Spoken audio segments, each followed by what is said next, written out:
नमस्कार,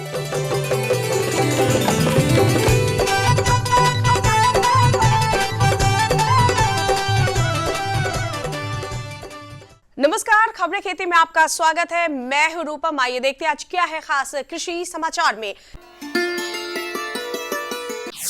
नव वर्ष में किसान भाई बहनों को प्रधानमंत्री का बड़ा तोहफा। देसी नस्ल के गायों पर ही भरोसा करे पशुपालक। नरेंद्र रश्मि काशी शिवानी काशी गंगा लौकी के हैं उन्नत प्रभेद। अब खबर विस्तार से।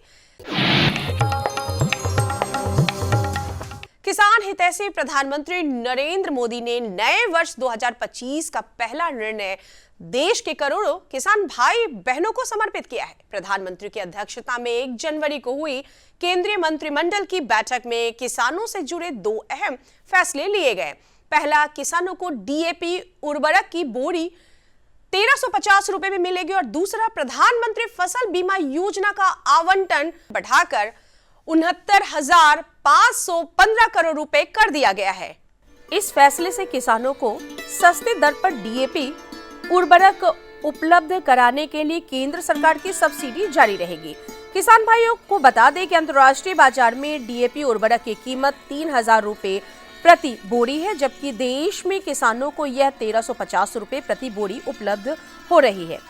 इसके साथ ही केंद्रीय मंत्रिमंडल ने वित्तीय वर्ष 2025-26 तक प्रधानमंत्री फसल बीमा योजना को भी जारी रखने की मंजूरी दे दी है। केंद्र सरकार के इस निर्णय से प्राकृतिक आपदाओं से फसलों के जोखिम से निपटने में किसानों को काफी मदद मिलेगी। फैसले से फसलों को और ज्यादा सुरक्षा मिलेगी, वहीं किसानों को नुकसान की चिंता भी काफी कम सताएगी। वर्तमान में फसल बीमा से देश में 4 करोड़ किसान लाभान्वित हो रहे हैं और इस योजना से देश के 39% रकबा आच्छादित रहेगा। दुधारू पशु विशेषकर गायों में बांझपन की बीमारी ने प्रदेश के पशुपालकों की चिंता काफी बढ़ा दी है। बिहार वेटरनरी कॉलेज के पशु चिकित्सक के अनुसार बांझपन की बीमारी विदेशी नस्ल की गायों में ज्यादा देखी जा रही है। बांझपन रोग के मुख्य 3 कारण सामने आ रहे हैं: हरा चारा में अधिक रासायनिक खाद का प्रयोग, पोषक आहार की कमी और किसानों में पशुओं के रखरखाव को लेकर जागरूकता का काफी ज्यादा अभाव। पशु चिकित्सकों की माने तो दुधारू गाय भैंस का जीवन चक्र करीब 20 वर्षों का रहता है, जिसमें ये पशु 10 से 12 बार गर्भधारण करते हैं। लेकिन बदलते जीवन चक्र के चलते दुधारू पशु अब 4 से 5 बार ही गर्भधारण कर पा रहे हैं। विदेशी नस्ल की गायों के मामले में यह यहाँ की आबो हवा का अनुकूल नहीं होना समझा जा सकता है, लेकिन देसी नस्ल की गायों में बांझपन चिंता का विषय बना हुआ है। पशु चिकित्सक मानते हैं कि रासायनिक खाद से तैयार किया गया चारा खाने से पशुओं की आंतरिक क्रियाओं का विस्तार नहीं होता है। इससे पशुओं में गर्भधारण करने की क्षमता काफी कम हो जाती है। ऐसे में पशुपालकों को देसी नस्ल के गायों पर ही भरोसा करना चाहिए और उन्हें पोषक आहार देना चाहिए। उनके रखरखाव का समुचित प्रबंधन ही इनकी समस्या का समाधान माना जा सकता है। दुधारू पशु में बांझपन इस बात का संकेत है कि अब किसानों को रासायनिक खादों और कीटनाशकों से तौबा कर लेनी चाहिए और जैविक खाद से ही खेती करनी चाहिए। कृषक बंधुओं, फसल अवशेष प्रबंधन वर्तमान समय में कृषि क्षेत्र की सबसे बड़ी आवश्यकता है। फसल अवशेष खेतों में जलाने से पर्यावरण, मानव एवं पशु स्वास्थ्य को नुकसान होने के साथ साथ खेत में मित्र कीट को भी क्षति पहुंचाती है, जो भूमि की उर्वरकता को काफी प्रभावित करता है। रोटरी मल्चर फसल अवशेष प्रबंधन के लिए काफी उपयोगी और विश्वसनीय कृषि यंत्र है। किसान भाइयों, सामान्य गन्ने की खेती में आप फसल के रोगों एवं कीटों के प्रकोप से परेशान रहते हैं और आपको अच्छा लाभ भी नहीं मिल पाता है, लेकिन टिश्यू कल्चर तकनीक से तैयार पौधे से गन्ना की खेती किसानों के लिए लाभप्रद खेती साबित हो रही है। इस तकनीक से तैयार पौधे रोग मुक्त होते हैं। इस तकनीक में सबसे जो महत्वपूर्ण बात होती है, गन्ना के एक पौधे से 1 लाख गन्ना तैयार किया जा सकता है। कृषकों लौकी की जायद, खरीफ और रबी तीनों सीजन में खेती की जा सकती है। ऐसे में अगर उन्नत प्रभेदों से लौकी की खेती आप करते हैं तो आपको सालों भर नगदी आमदनी प्राप्त होता है। नरेंद्र रश्मि, काशी शिवानी, काशी गंगा लौकी के उन्नत प्रभेद है। कम समय में अधिक उत्पादन के लिए लौकी के पौधों को नर्सरी में तैयार किया जाना चाहिए, तब सीधे खेत में लगाना चाहिए। एक नजर मंडी के ताजा भाव पर। राजधानी पटना के विभिन्न मंडियों में आज चावल और गेहूं के भाव कुछ इस प्रकार स्थिर बने हुए हैं। लोकल गेहूं 3500 रुपए प्रति क्विंटल, एमपी वाला गेहूं 4300 रुपए प्रति क्विंटल, सोनम चावल 6000 रुपए प्रति क्विंटल, वहीं बासमती चावल 11000 रुपए प्रति क्विंटल। और चलते चलते किसान भाइयों, आप देखिए मौसम का पूर्वानुमान। मौसम विभाग के मुताबिक पूरे प्रदेश में अधिकतम और न्यूनतम तापमान में काफी कमी देखी जा सकती है। दिन में धूप निकलेगी, लेकिन पछुआ हवा चलने से दिन और रात के समय में भी कनकनी लोगों को सताती रहेगी। राजधानी पटना सहित पूरे प्रदेश में अधिकतम तापमान 22 डिग्री सेल्सियस जबकि न्यूनतम तापमान 8 डिग्री सेल्सियस के आसपास बने रहने की संभावना बताई गई है। साथ ही इस मौसम में किसान भाइयों को सलाह दी जाती है कि वे आलू की फसल में फफूंद को नियंत्रित करने के लिए मैंकोजेब 600 से 800 ग्राम प्रति एकड़ में छिड़काव अवश्य कर दें। छिड़काव करते समय सावधानी बरतने की भी आवश्यकता है कि एक डंडे से आलू की निचली सतह पर भी छिड़काव कर सकते हैं ताकि पूरा का पूरा पौधा भीग जाए। नमस्कार हमारे अन्नदाताओं, कृषि दर्शन कार्यक्रम के इस अंक में मैं पूनम आप सभी हमारे किसान भाई बहनों का स्वागत करती हूँ। किसान भाई बहनों, अभी आपने देखा खेती बाड़ी से जुड़ी हमारी खबरें खेती के माध्यम से, जिसमें आपने जाना मंडी भाव, उन्नत प्रभेद, उपकरण और साथ में मौसम का हाल। दर्शकों, खेती किसानी हो या पशुपालन, साथ में सरकार की योजनाओं से जुड़ी जानकारी हमारा कार्यक्रम कृषि दर्शन आपको देता है। आगे भी कार्यक्रम में बहुत कुछ है खास, लेकिन इस शॉर्ट ब्रेक के बाद आप बने रहे हमारे साथ। मसूर के फसल में कभी कभी जो है अस्टेमिफिलियम ब्लाइट, जिसको कहीं रस्ट भी बोलते हैं, रतुआ भी बोलते हैं हिंदी में, वो आ जाता है। तो उससे बचाव के लिए हम लोग जो है प्रोपिकोनाजोल या हेक्साकोनाजोल दवाई का 2 ml प्रति लीटर पानी में घोल के और उसका छिड़काव कर देंगे, तो जिससे रस्ट जो है, रतुआ जो है वो कंट्रोल हो जाएगा। हर जोखिम से निकल कर फसल आए, सुरक्षित हो जाए। फसल बीमा से हर किसान अब आत्मनिर्भर हो जाए। अब सूखा पड़े या बाढ़ आ जाए, कोई डर नहीं। अब ओले पड़े या कीट पतंगे फसल खा जाए, कोई फिक्र नहीं। अब कैसी भी आपदा हमारी फसल पे आ जाए, क्षति होने पर हमारे दावों का उचित भुगतान मिलता है, क्योंकि हमने लिया है प्रधानमंत्री फसल बीमा। बुआई से फसल कटाई तक हर जोखिम का दावा, न्यूनतम प्रीमियम पर अधिकतम भुगतान का वादा। योजना से हर साल जुड़ रहे हैं 5 करोड़ से ज्यादा किसान। अब आपकी है बारी। नजदीकी कृषि कार्यालय, सहकारी समिति, बैंक शाखा, अधिकृत बीमा कंपनी या जन सेवा केंद्र में स्वेच्छा से करा सकते हैं पंजीकरण। फसल बीमा पोर्टल या फसल बीमा ऐप द्वारा भी किया जा सकता है पंजीकरण। प्रधानमंत्री फसल बीमा योजना, आपकी फसलों का संपूर्ण सुरक्षा कवच। कृषि एवं किसान कल्याण मंत्रालय, भारत सरकार। ब्रेक के बाद आप सभी किसान भाई बहनों का फिर से एक बार स्वागत है कार्यक्रम कृषि दर्शन में। दर्शकों, रबी, दलहनी फसलें और तिलहनी फसलें खेतों में खड़ी है और ऐसे में बहुत ज़रूरी है रखरखाव, क्योंकि रखरखाव के अभाव में फसलों को काफ़ी नुकसान पहुंचता है, कीट व्याधि के माध्यम से, खरपतवार के माध्यम से और साथ ही साथ पाला के माध्यम से। तो आइए जानेंगे हमारे विशेषज्ञ डॉक्टर शिव प्रसाद सिन्हा से कि कैसे करें खड़ी तिलहनी दलहनी फसलों का रखरखाव। नमस्कार किसान भाइयों, स्वागत है आप सभी का कृषि दर्शन कार्यक्रम में। किसान भाइयों, रबी फसल का मौसम शुरू हो चुका है। ऐसे में आप खड़ी दलहनी फसल और तिलहनी फसल की खेती किए हैं, तो आज का ये विषय आपके लिए बहुत ही महत्वपूर्ण है। जी हाँ किसान भाइयों, कि खड़ी दलहनी एवं खड़ी तिलहनी फसलों का सामयिक प्रबंधन, रखरखाव, देखरेख कैसे करें, और इस खास विषय पर बातचीत करने के लिए हमारे साथ मौजूद हैं डॉक्टर SP सिन्हा, जो वैज्ञानिक हैं कृषि अनुसंधान संस्थान पटना में। सर, कृषि दर्शन कार्यक्रम में आपका हार्दिक स्वागत है। सबसे पहले आते हैं पहला टॉपिक जो दोनों समाहित है एक ही में कि खड़ी दलहनी जो फसल है उसका रख रखाव देख रेख कैसे हमारे किसान भाई करें। जी ऐसा है किसान भाई, अभी जो हम लगाए हैं खास करके हम पहले दलहन की बात कर लें तब तिलहन पे आएंगे। तो सबसे पहले दलहनी में हम लोग ज़्यादातर किसान भाई मसूर लगाते हैं और चना लगाते हैं। तो चना मसूर मुख्य रूप से लगाते हैं और ये किसान भाई का पॉपुलर है बिहार का दोनों दलहनी।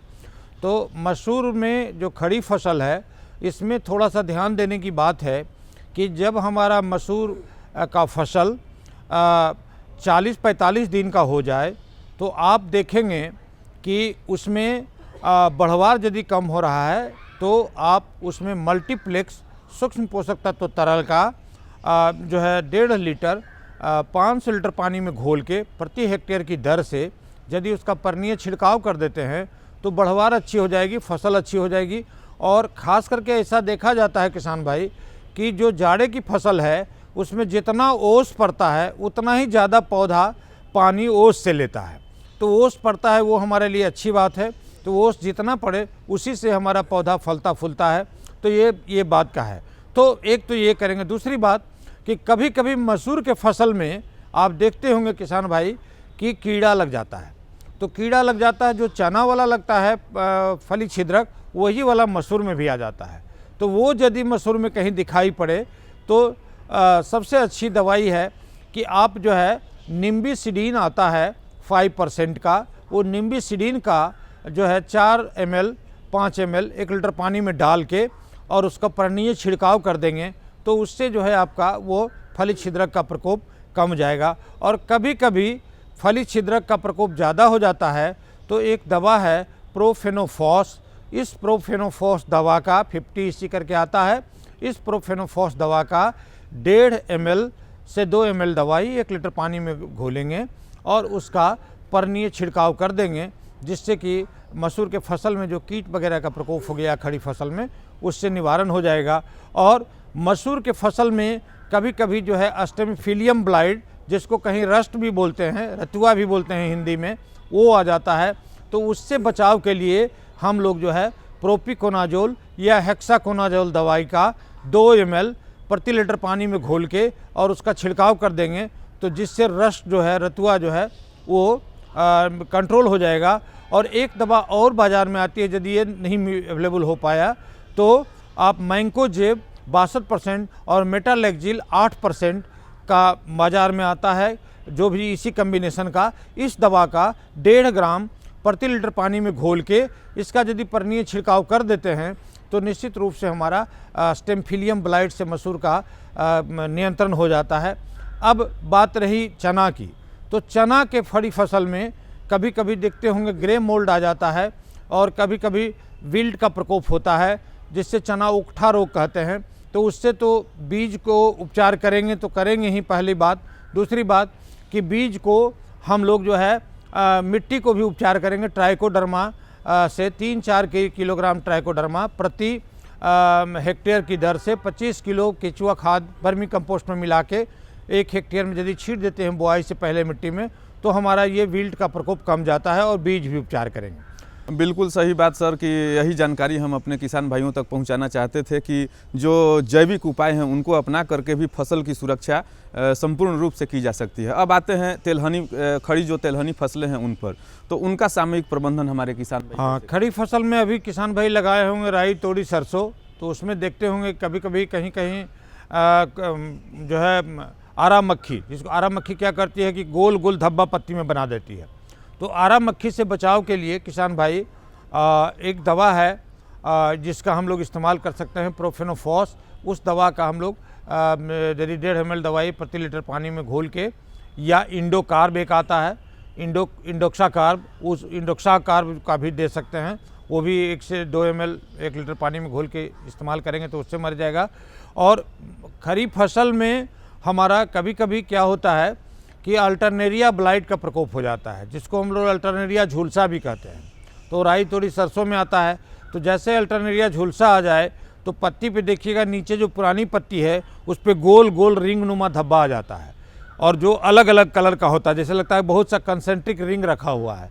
तो उस तरह का यदि हो तब डाइथेन M45 जो सब लोग किसान भाई जानते हैं मैंकोजेब, और इस मैंकोजेब दवा का 2 से 2.5 ग्राम दवाई प्रति लीटर पानी में घोल के और उसका परनीय छिड़काव कर देंगे, तो जिससे हमारा अल्टरनेरिया ब्लाइट का प्रकोप कम जाएगा। अब बात करें थोड़ा सा तीसी की, तो तीसी भी बड़ा ही इम्पोर्टेंट फसल है हमारे किसान भाइयों के लिए। तो तीसी में कभी कभी हरदा रोग आता है, तो हरदा रोग आता है, उसमें क्या होता है कि फफोला टाइप का उसके तीसी के पत्ते पे आता है, फिर बाद में यील्ड उपज बहुत कम जाता है। तो उस दशा में वहाँ पे भी किसान भाई डालेंगे प्रोपिकोनाजोल या हेक्साकोनाजोल नामक जो फफूंदनाशी है, उसका जो है 1.5 से 2 ml प्रति लीटर पानी में घोल के और उसका परनीय छिड़काव कर देंगे, तो वो तीसी पे जो हरदा रोग है उससे नियंत्रण हो जाएगा। और इस तरह से हम किसान भाई यदि खड़ी फसल में रोग और कीट का प्रबंधन के लिए सारे उपायों को अपना लें तो निश्चित रूप से किसान भाइयों को ज़्यादा से ज़्यादा मुनाफा होगा। जैसा कि डॉक्टर साहब ने बतलाया कि जो ज़रूरी सावधानियां हैं उनको अपना करके और जो खास उपाय है उसको अमल में ला करके जो दलहनी और तिलहनी खड़ी जो फसल है उसकी संपूर्ण रूप से आप देखभाल कर सकते हैं और प्रचुर मात्रा में उत्पादन प्राप्त कर सकते हैं। इतनी अच्छी जानकारी देने के लिए डॉक्टर साहब आपका बहुत बहुत धन्यवाद।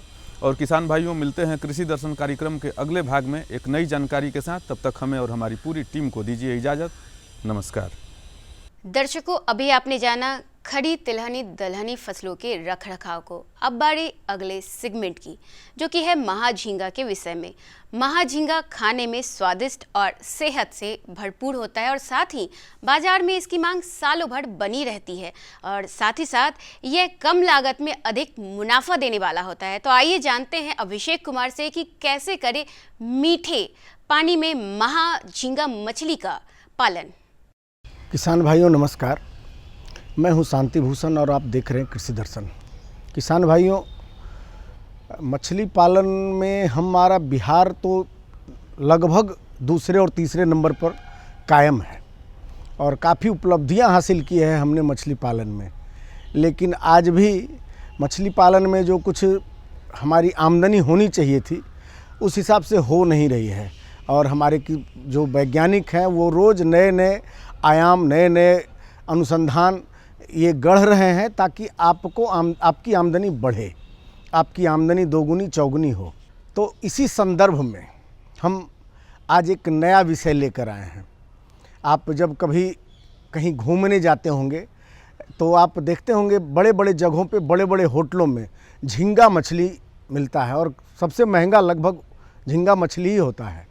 उसका जो डिश होता है वो महंगा होता है, महंगी उसकी मछलियाँ भी होती है, इसलिए वो मछली प्रिपरेशन के बाद भी, बनने के बाद भी महंगा होता है। तो बिहार में महाझींगा पालन की संभावनाएं कैसी है, कितनी आमदनी हो सकती है उसमें इसके बनिस्पत, इस विषय पर जानने के लिए हमारे साथ हैं डॉक्टर अभिषेक, जो कृषि वैज्ञानिक हैं, जो मत्स्य वैज्ञानिक हैं किशनगंज में। सर, आपका हमारे कार्यक्रम में स्वागत है।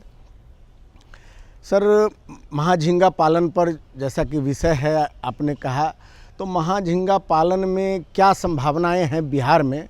खास करके हमारे जलवायु भी अनुकूल होनी चाहिए, तो उस तरह की जलवायु अनुकूलता हमारे यहाँ है और अगर है तो संभावनाओं का विस्तार किस तरह से हो सकता है हमारे बिहार में? देखिए, जो महाझींगा जो मछली है सर, ये अभी हमारे किसान भाइयों के बीच में उतना पॉपुलर नहीं हुआ है बिहार में, क्योंकि लोग इसके प्रति जागरूक नहीं हैं। और अभी हमने इसके लिए एक महीने की ट्रेनिंग लेकर के आए हैं सीफा भुवनेश्वर से, इसकी ब्रीडिंग और इसके प्रजनन की प्रक्रिया को जानने के लिए और इसका पालन पोषण कैसे करते हैं उसके बारे में भी पूरी तरह से जानकारी ले चुके हैं। और अब इसको किसान भाइयों के बीच में जो है इसको पॉपुलर करना है। और जैसा कि भाई साहब ने बताया कि इसके लिए जो है हमारा जलवायु बिहार में बहुत ही अच्छा है इसके लिए, इसको करने के लिए। और अगर किसान भाई लोग इसके लिए जागरूक होते हैं तो इसके बहुत अच्छा नतीजे मिलने वाले हैं। क्योंकि जो जैसे हम लोगों ने कतला और रोहू पर जो हमने काम कर लिया, उसके बाद जो किसान भाई इससे आमदनी हो रही है इनकी, वो एक स्टैग्नेंट स्टेज में आ चुका है, जो कि मैक्सिमम उसका जो वैल्यू हमें मिल रहा है मार्केट में 300 रुपये से ज़्यादा नहीं मिल पा रहा है प्रति किलो। अगर हम कतला लें या रेहू मछली लें, कोई भी मछली लें, तो 300 रुपये मैक्सिमम उसका रेट जो है कहीं भी। वो भी खुदरा मूल्य है जी, खुदरा मूल्य। जो किसान हमारा जो बेच रहा है, जो वहाँ पर 180 रुपये किलो, 150 रुपये किलो किसान बेच दे रहा है अपनी मछली को। तो अब हमारा जो झींगा मछली है, झींगा मछली ऑलरेडी एक बहुत ही हाई वैल्यूड स्पीसीज है, जिसका कि अगर बड़े पैमाने पर जो जैसे हमारे जो साउथ इंडिया के जो स्टेट्स हैं वो कर रहे हैं, उसको एक्सपोर्ट कर रहे हैं, तो क्यों ना हमारे बिहार के किसान भाई भी इसको कम से कम लोकल अवेलेबिलिटी के लिए इसको अपने यहाँ पालन करें और अच्छा वैल्यू इससे प्राप्त कर सकते हैं। जो इसका खुदरा मूल्य कम से कम 1000 से 1200 रुपये किलो आपका प्रति किलो पटना के मार्केट में अभी उपलब्धता है इसकी, और वो भी बहुत डिमांड पर। अगर हम कहेंगे तो हमें 1 सप्ताह के बाद ला करके देगा, ये नहीं कि हम गए और हमें तुरंत उपलब्धता हो गई इसकी। इसके लिए इस बिहार की मिट्टी बहुत अच्छी है इसके पालन के लिए, क्योंकि एक झींगा होता है छोटा वाला झींगा, मैं उसकी बात नहीं कर रहा हूँ, मैं महाझींगा की बात कर रहा हूँ, जो कि ब्लू क्लॉड होता है, जिसके कि जो क्लॉज होते हैं, जो पैर, जो हाथ होते हैं इसके, दोनों नीले रंग के होते हैं, और इसका लगभग वजन, एक मछली का वजन 150 ग्राम से 200 ग्राम होता है पूरा लगभग 1 साल से 1.5 साल के अंदर, अगर अच्छे से इसका रखरखाव करते हैं, फीडिंग कराते हैं इसको तो। और ये आप अपने नॉर्मल कार्प मछली के साथ, जो कतला, रोहू, मृगल मछली है, उसके साथ भी हम इसका पालन कर सकते हैं। ये बहुत अच्छे से उसके साथ भी आपको रिजल्ट्स अच्छा देगा। तो बरसात के मौसम में जिस देसी झींगा की आप बात कर रहे हैं, तो देसी झींगा भी बहुत ज़्यादा तो नहीं, लेकिन कुछ ऐसे इलाके हैं जहां नहर का इलाका है या जहां गंगा से कुछ कटा है, उस तरह के जगहों पे कुछ मिल जाता है, लेकिन हाई डिमांड रहता है उसका भी।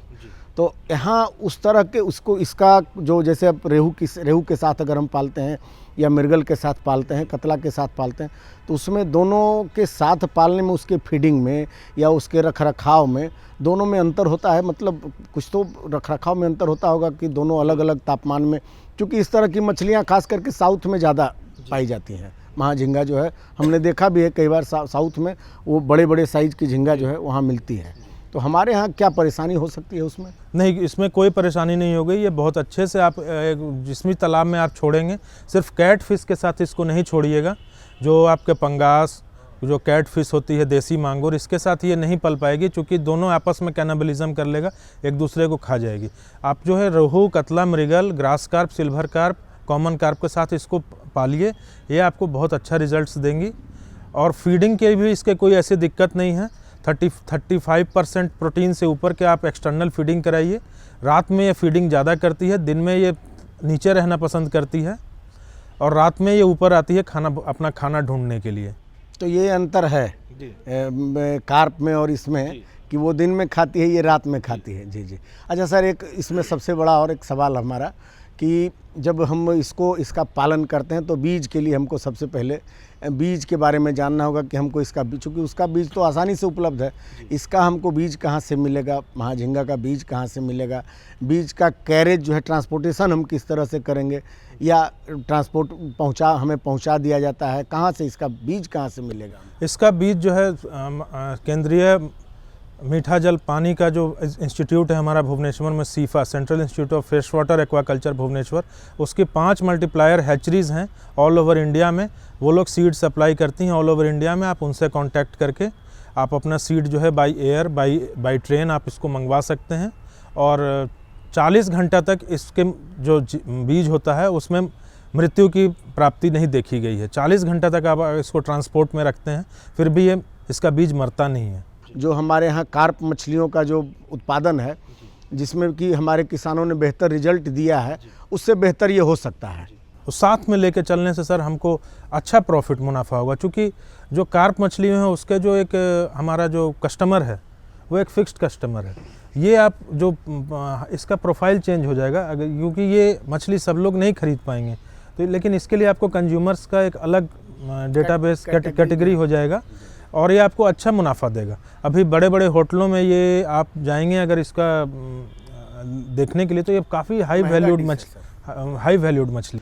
तो किसान भाइयों, निश्चित रूप से हमारे नासिक के आप किसान को देखिए, महाराष्ट्र में वो अगर अंगूर उत्पादन करते हैं तो किशमिश भी वही बनाते हैं, अंगूर हम 60 रुपये किलो खाते हैं तो किशमिश 400 रुपये किलो भी उन्हीं का खाते हैं। तो हम अगर 180 रुपये किलो का कार्प उत्पादन करेंगे तो 1000 रुपये का उसमें भी उसके साथ चाहें, जैसा कि हमारे वैज्ञानिक बता रहे थे कि 1000 रुपये का झींगा मछली भी, महाझींगा उत्पादन भी हम कर सकते हैं। और निश्चित रूप से ये हमारे लिए बेहतर विकल्प होगा, हमारी आमदनी बढ़ाएगी। हमारा जो मिशन है कि हमारे किसानों की, हमारे प्रधानमंत्री का मिशन है कि हमारे किसानों की आय दोगुनी हो, हमारी सरकार का मिशन है कि हमारे किसानों की आमदनी चौगुनी हो, उस मिशन को एक नया आयाम मिलेगा। सर, आपने इतनी अच्छी जानकारी दी, इसके लिए बहुत बहुत धन्यवाद। और किसान भाइयों, हम फिर मिलते हैं एक नए विषय, नए विशेषज्ञ के साथ। तब तक के लिए दीजिए हमें इजाज़त। नमस्कार। तो दर्शकों, अभी आपने देखा कि कैसे तिलहनी दलहनी फसलों का रखरखाव किया जाए और साथ ही महाझींगा मीठे पानी में कैसे पालन किया जाए। अब वक्त है आपसे विदा लेने का। अगले अंक में हम फिर हाजिर होंगे ऐसे ही कुछ नई और खास जानकारियों के साथ। तब तक मुझे और पूरी कृषि दर्शन टीम को दे इजाज़त। नमस्कार। हमारा पता है कृषि दर्शन, कमरा नंबर 203, द्वारा केंद्र निदेशक, दूरदर्शन केंद्र पटना, फ्रेजर रोड, पटना। हमारा ईमेल एड्रेस है director@ddkpatna@gmail.com और kddkpatna@gmail.com।